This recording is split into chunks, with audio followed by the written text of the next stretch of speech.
Latest எபிசோடுகளை விளம்பரங்களே இல்லாமல் காணுங்கள். ஆமாமா, பொண்ணு இருக்கிற ஃபங்க்ஷன்லயே வீட்டு ஆம்பளை வரலையான்னு அவ்வளோ பிரச்சனை பண்ணாங்க. இப்போ கண்டிப்பா கல்யாணத்தை நிறுத்துறதுக்கு இதுதான் சாக்குன்னு என்ன வேணா பண்ணுவாங்க. ஏக்கா, ஐசு குட்டி எவ்வளவு அறிவா பேசுது பாத்தியா? இந்த வயசுல அவ்வளவு தெளிவா இருக்கா.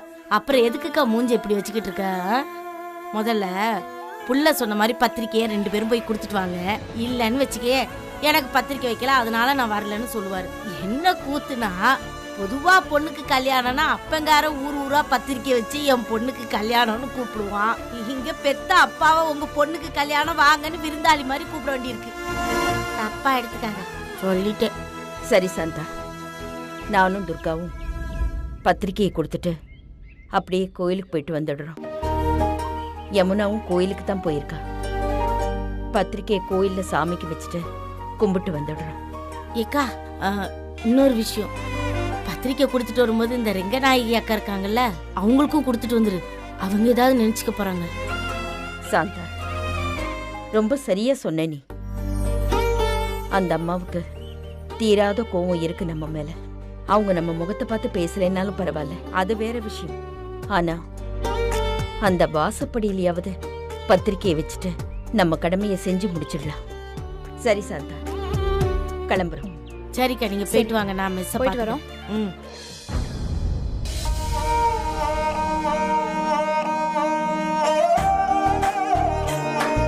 மா துர்கா, மா போலாமா?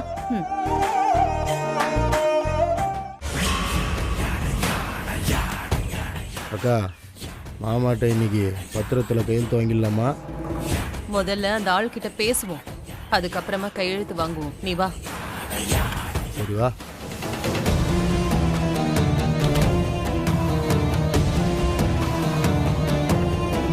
யோ, பயப்படாத, ஒன்னும் செய்ய மாட்டோம். சங்கிலி, மாமா கிட்ட மரியாதையா நடந்துக்கோ. உன் மாமாடா அவரு.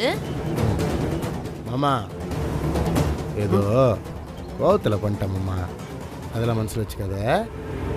நீ பத்திரத்தில் மட்டும் கையெழுத்து போட்டு குத்துறேன், அப்புறம் நான் உன் பக்கமே வரல. கையெழுத்தெல்லாம் உன்னை கேட்காதுன்னு நான் சொன்னனா இல்லையா? ஏன்டா சங்கிலி இப்படி இருக்க? ஆமாங்க, நீங்க கையெழுத்தெல்லாம் போட வேண்டாம். சொத்தை பத்தியெல்லாம் இப்ப எதுக்கு பேசிட்டு இருக்கணும்? ஒரு 10-15 நாள் போகட்டுமே. ஆனா ஒண்ணுங்க, உங்க பொண்ணுங்க கூடயும் அந்த மீனாட்சி கூடயும் நீங்க எந்த சம்பந்தமும் வச்சுக்க கூடாது. இத்தனை வருஷம் அப்படித்தானே இருக்கேன், இப்ப என்ன புதுசா சொல்லிட்டு இருக்க?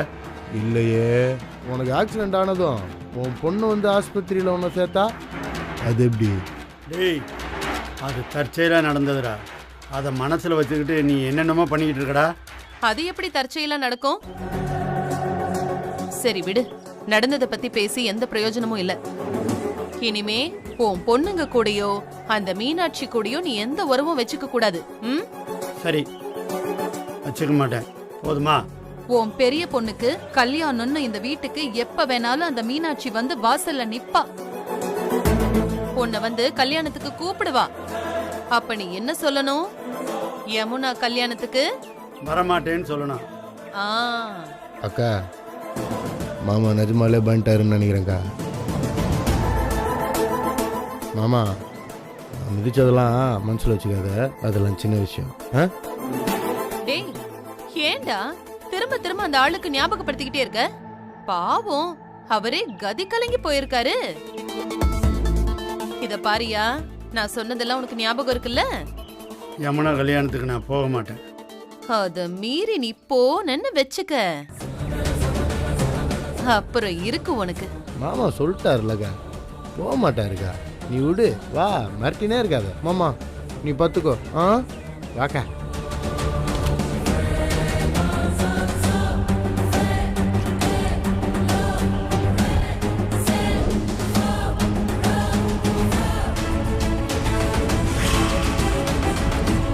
சரி வா.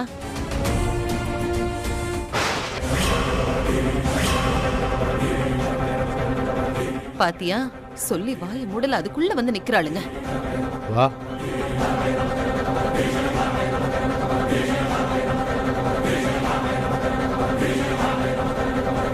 பேசி வாய மூடல, ரெண்டும் வந்து நிக்குதுங்க பாத்தியா? ஏய், எத்தனை வாட்டி நீங்க வந்து பத்திரிக்கை வைப்பீங்க? உங்களுக்கெல்லாம் கொஞ்சம் கூட அறிவே இல்லையா? போங்க முதல்ல வெளியில. நாங்க ஒன்னும் உங்களை பார்க்க வரல, எங்க அப்பாவை தான் பார்க்க வந்தோம். யாரு யாரு யாரு? உங்க அப்பாவா? ஏண்டா சங்கிலி, இது எப்பத்துல இருந்து? ஏய், இதெல்லாம் எப்பத்துல இருந்துடி? எப்பவுமே எங்களுக்கு அவர் அப்பா தான். பாரு, இவ்ளோ நாளா இந்த மனுஷனை இவ அப்பான்னு கூப்பிட்டு நான் பார்த்ததே இல்லடா.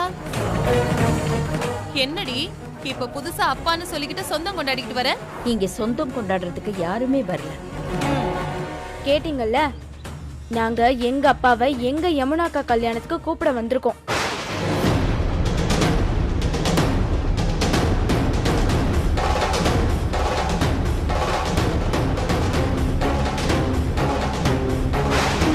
மீனாட்சி வேற பத்திரிக்கை கொண்டு வந்திருக்கா. இந்த புஷ்பா என்ன பாடுபடுத்த போறாளோ தெரியலையே. அம்மா கொடுங்க. அப்பாலாம் இங்கே இல்லை, நீ யாருக்கும் பத்திரிக்கை கொடுக்க தேவையில்ல, கிளம்பு. ஏய், நீ யார் அதை சொல்ல? ஏய் ஏய், என்ன எகுற? நீ ரொம்ப பேசுனன்னு வை, வெற்றிக்கு ஃபோன் பண்ணிடுவேன். வேணாம்மா, சும்மா இரு. நாம வந்த வேலையை பார்த்துட்டு கிளம்புவோம். போய் கொடுமா. வா.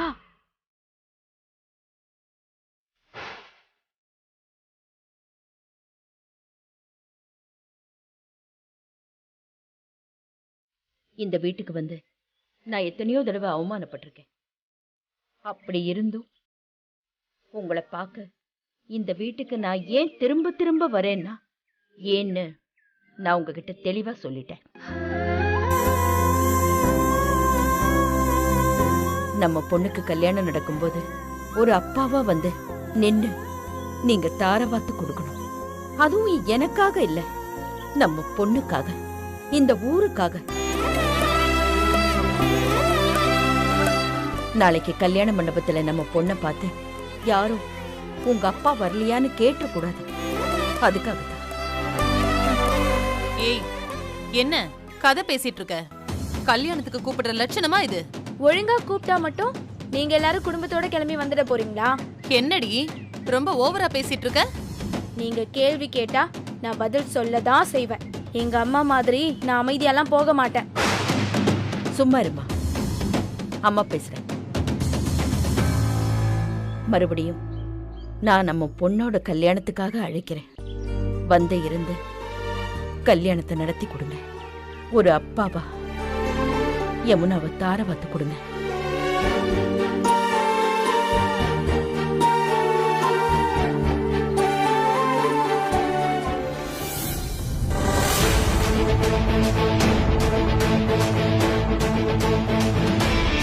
சொல்லியா? அப்பா, மொத பத்திரிக்கையை உங்களுக்கு கொடுக்கணும்னு தான் வந்திருக்கோம், வாங்கிக்கோங்கப்பா. எங்க என்ன மீறி இந்த பத்திரிக்கையை இவரை வாங்க சொல்லு பாப்போம். நீயா நானான்னு ஒரு முடிவு பண்ணலாம். இத பாரு புஷ்பா, நான் இங்க யார் கூடயும் போட்டி போட வரல.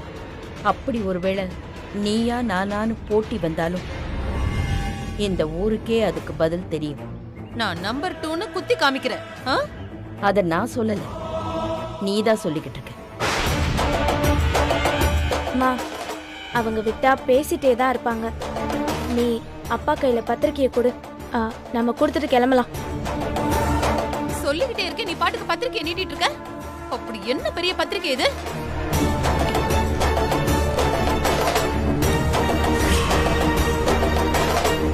உயர் திரு நீதிமணி அவர்களுக்கு. என்ன உயர் திரு நீதிமணி? ஏண்டி உனக்கெல்லாம் வெக்கமா இல்ல? பத்திரிக்கை நீட்டிக்கிட்டு வந்துட்ட, பெருசா எடுத்துக்கிட்டு வந்துட்ட.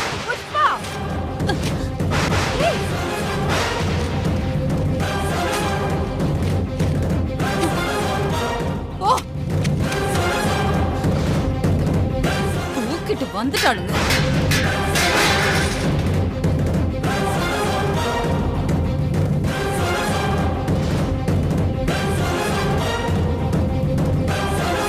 புஷ்பா, நீ ஒழுங்கா கல்யாணம் பண்ணிட்டு வந்திருந்தா இந்த பத்திரிக்கையோட அருமை என்னன்னு உனக்கு தெரிஞ்சிருந்திருக்கும்.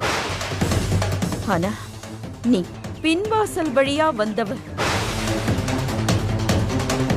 நீ அந்த பத்திரிக்கையை கிழிச்சு போட்டதுனால யமுனா கல்யாணம் நின்னுடாது. இத வேற யார் செஞ்சிருந்தாலும் நான் துடிதுடிச்சு போயிருந்திருப்பேன். ஆனா கிழிச்சு போட்டது நீங்கிறதுனால எனக்கு கொஞ்சம் கூட அதிர்ச்சி வரல புஷ்பா. உங்களை நான் கல்யாணத்துக்கு கூப்பிடணும், கூப்பிட்டுட்டேன். நான் போறேன்.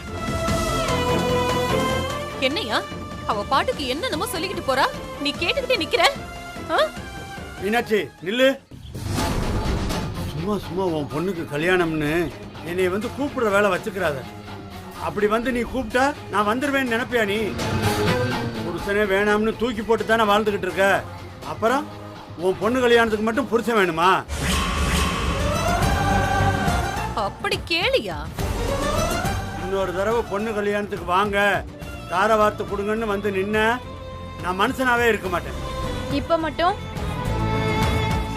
பத்திரிக்கையில இவரு பேரை எழுதுனல்ல, அது நான் பண்ண பெரிய தப்புமா. என்ன செருப்பால நீ அடிச்சா கூட தப்பு இல்லம்மா. இன்னும் ஒரு நிமிஷம் கூட நாம இங்க நிக்க கூடாது. வா. ஏய் நிக்காத, உன்னை யாரு நிக்க சொன்னா? மா, இத பத்திலாம் நீ ரொம்ப யோசிக்காதம்மா. நாம இப்ப கோயிலுக்கு போலாம். சாமிக்கு பத்திரிக்கையை வச்சு கும்பிடலாமா. எல்லாத்தையும் அந்த சாமியே பாத்துக்கும்மா. நீ நினைச்ச மாதிரி யமுனாக்கு கல்யாணம் நடக்கும். வா.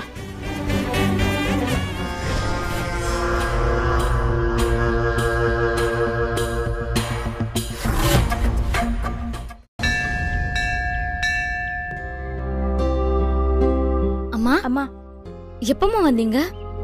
அப்பாவுக்கு பத்திரிக்கை வச்சிட்டீங்களா? என்னம்மா சொன்னாங்க? அப்பா நல்லா தானே பேசினாரு. அந்த ஆள் என்னைக்கும் திருந்தவே மாட்டாரு. என்னாச்சு? ஆமா யமுனா, புஷ்பா என்ன பண்ண தெரியுமா?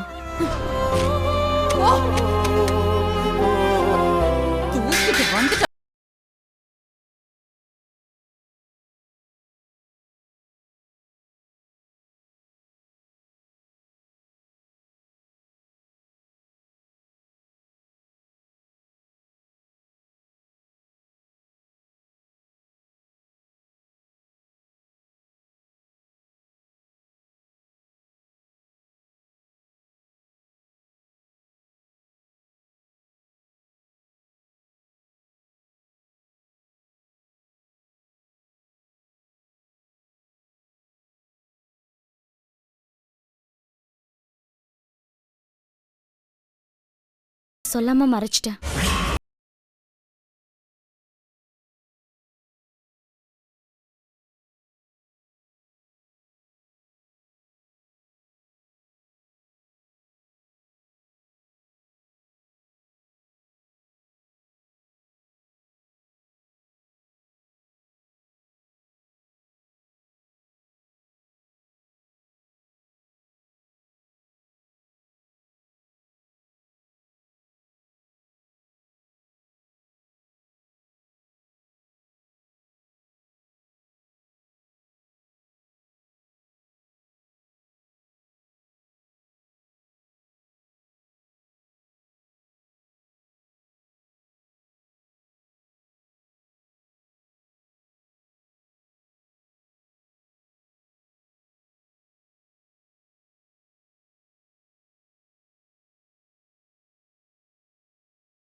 வந்தேமா. ஏண்டி என்னடி சொல்ற? இவ்வளோ பெரிய விஷயம் நடந்திருக்கு, என்கிட்ட எப்படி மறைச்ச? அப்படியே சொல்லியிருந்தாலும் அவரை நம்பாதீங்க. என்னடி அது ஒருவேளை போலி பத்திரமா இருந்தா? இல்லக்கா, இப்ப கல்யாணத்துக்கு நாள் குறிச்சு பத்திரிக்கை அடிச்சாச்செடி. கல்யாணத்தன்னைக்கு 40 பவுன் நகை எங்கேன்னு அந்த கோகில் அம்மா கேட்டா நான் என்னடி பண்றது? ஐயோ, மேடை வரைக்கும் வந்து இந்த கல்யாணம் நிக்கணுமா? என்ன யமுனா, நீ வளரவே மாட்டியாடி? எத்தனை தடவை நீ அந்த மனுஷக்கிட்ட இப்படி ஏமாந்துக்கிட்டே இருமா? இல்லம்மா, அன்னைக்கு அவர் பேசினது ஏமாத்த நினைக்கிற மாதிரி தெரியலம்மா. ஓடி, உங்க அப்பா அந்த புஷ்பா சொல்றதுக்கெல்லாம் ஆடுற ஆளு. அவரை நம்பியா நீயும் சக்தியும் இந்த கல்யாணத்துக்கு ஏற்பாடு பண்ணிருக்கீங்க? நானே சொல்றேன் யமுனா, இந்த கல்யாணம் நடக்கும்.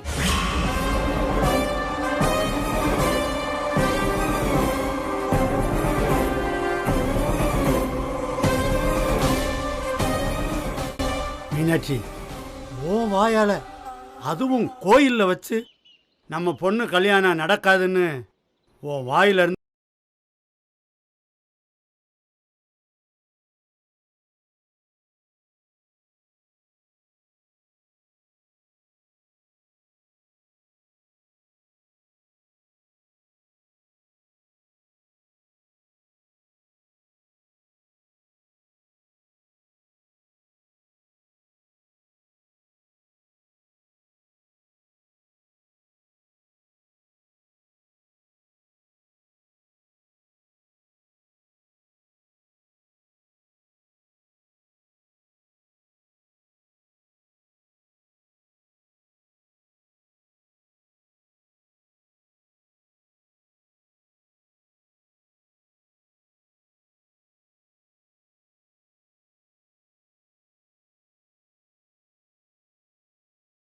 சீரும் சிறப்புமா நடக்கும்.